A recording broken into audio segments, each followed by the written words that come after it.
Leçon 29, page 3 du Mémomath. Dans cette leçon, j'ai appris à retirer mentalement un petit nombre et un grand nombre. Qu'est-ce que cela veut dire quand on retire un petit nombre ou un grand nombre? Ça veut dire qu'on fait des soustractions. Les soustractions, ce sont les opérations où on utilise le petit signe moins qui est juste ici. Donc, quand on utilise une soustraction, on peut utiliser justement cette soustraction quand, par exemple, dans un problème, on veut enlever des choses.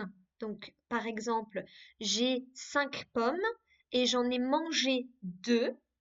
Donc, ce que j'ai mangé, c'est ce que j'enlève pour savoir ensuite combien de pommes il me reste. On peut aussi utiliser une soustraction, rappelle-toi, pour comparer deux collections. Par exemple, Maxibi a 5 jetons, Minibi en a 3. On veut connaître la différence, c'est-à-dire combien il manque de jetons à Minibi pour qu'il en ait autant que Maxibi. Donc voilà pour l'instant ce qu'on a appris à faire en classe, ces deux problèmes qui permettent justement pour trouver la solution d'utiliser une soustraction, c'est-à-dire une opération avec le petit signe moins.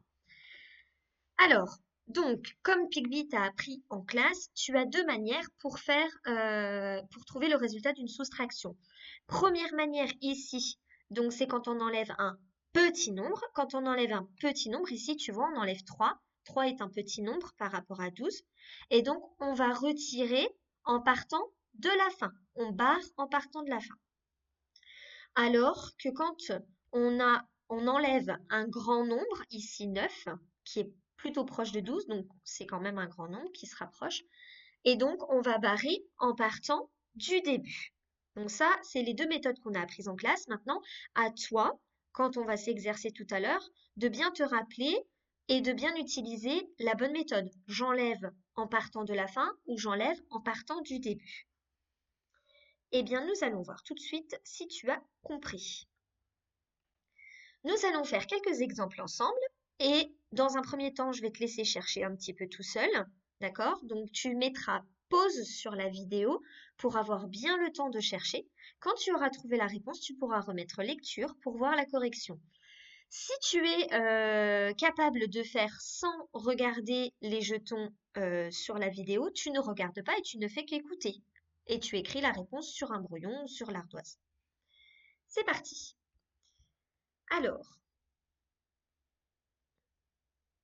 c'est pas le bon, c'est celui-là, voilà.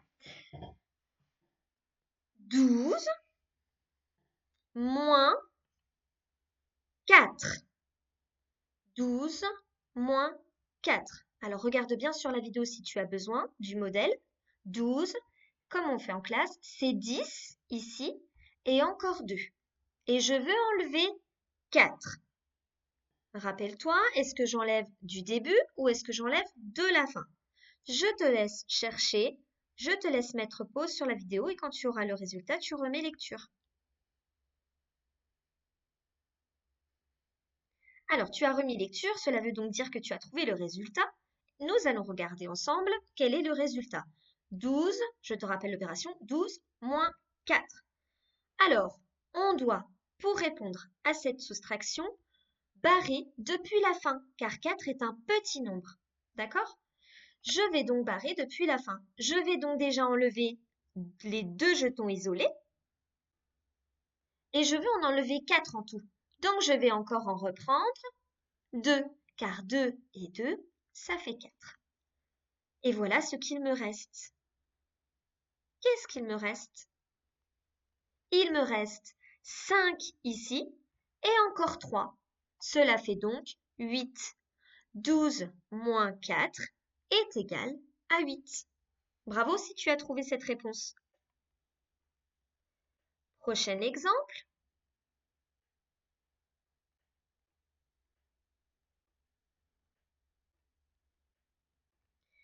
Attention, maintenant on va partir du nombre 13. 13, c'est 10 et encore 3.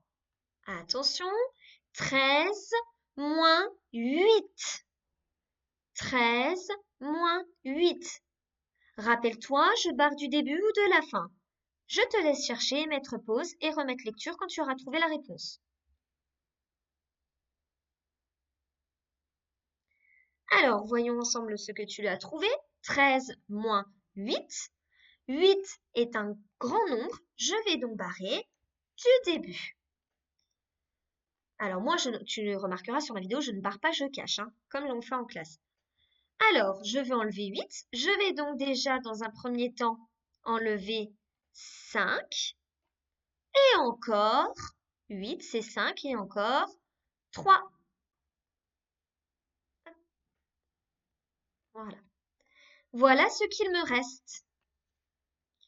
Il me reste 2 jetons dans la boîte de 10 qui est ouverte là. Et il m'en reste encore 3 à côté. Cela fait donc 5, car 2 et 3, ça fait 5. 13 moins 8 est donc égal à 5. Bravo si tu as trouvé la réponse. Prochain exemple. On part maintenant du nombre 14. 14, c'est 10 et encore 4. Attention, écoute bien. 14 moins 9. Je cherche d'abord, est-ce que je vais enlever du début ou de la fin? Je te laisse chercher et mettre pause. Voyons la correction. 14 moins 9. 9 est un grand nombre. Je vais donc barrer du début. D'accord? 9, j'en ai assez dans ma boîte de 10 pour les enlever. D'accord? Donc, je vais enlever d'abord 5 et encore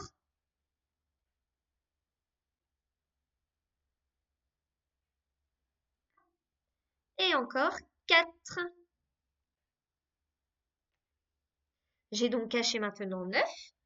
Dans ma boîte, si j'en enlève 9, il va m'en rester 1, plus encore les 4 jetons isolés à côté.